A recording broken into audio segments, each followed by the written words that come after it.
You just bought your first Bareroot rose. You open the box, you pull it out, and you go, oh my God, I'm going to kill this thing. What is it? And by the way, which way is up?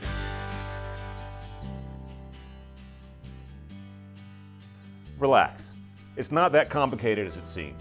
I planted my first Bareroot rose some 20 years ago. In fact, it was a Jackson Perkins Pink Simplicity rose, and I went back a few years ago to California, and it's still alive. You can have success, and I know you will. I planted over 10,000 Bareroot roses in my lifetime. So I'm going to give you a few simple tips that I want you to follow.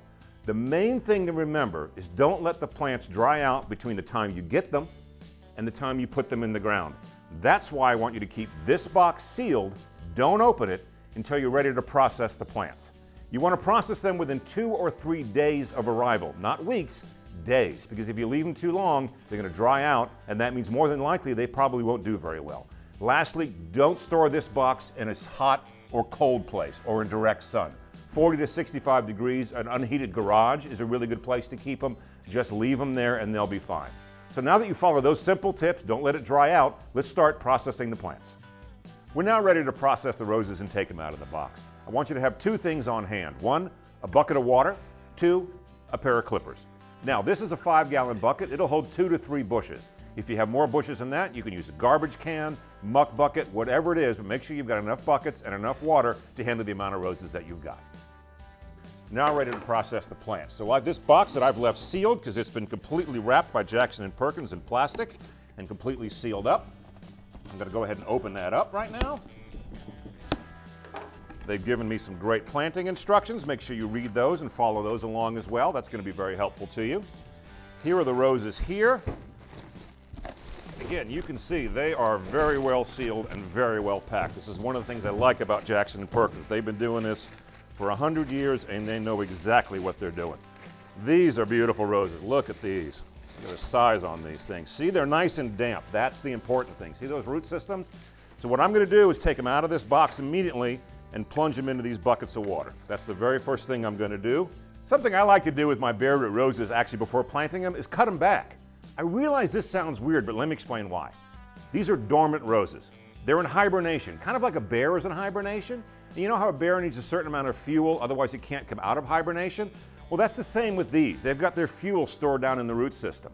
So the larger the top, the more fuel it needs to come out of that hibernation. So I will actually quite often take my roses, and I know this seems radical, but I will cut them back to about half the size. That actually will help them come out of hibernation.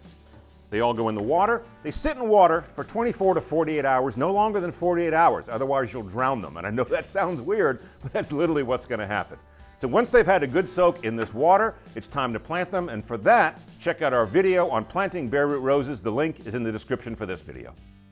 Now that you've got them watered, I want to give you a couple more tips for the first 2 or 3 weeks of their life. I like to actually moisten the canes a little bit because what's going to happen is these roses are going to grow white feeder roots off of these roots. Those are the ones that are going to start pulling up the water. So until then, just kind of mist them a little bit every 2 or 3 days, something like that. Don't get crazy about it, but just give them a little bit of misting. That really helps.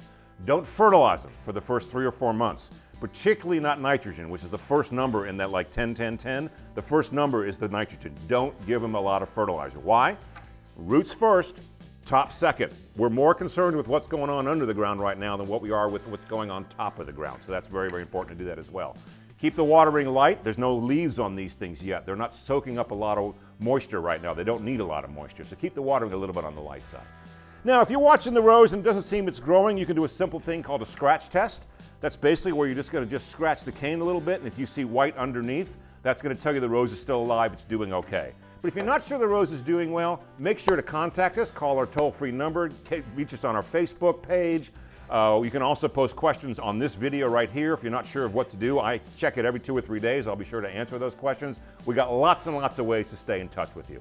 There's a lot of other videos we've done on feeding and fertilizing. Be sure to check those out. And just make sure to know we're here for you. If you have any questions or any issues, make sure you reach out to us. That's real important. For Jackson Perkins, this is Paul Zimmerman. Thanks for spending time in the garden with us.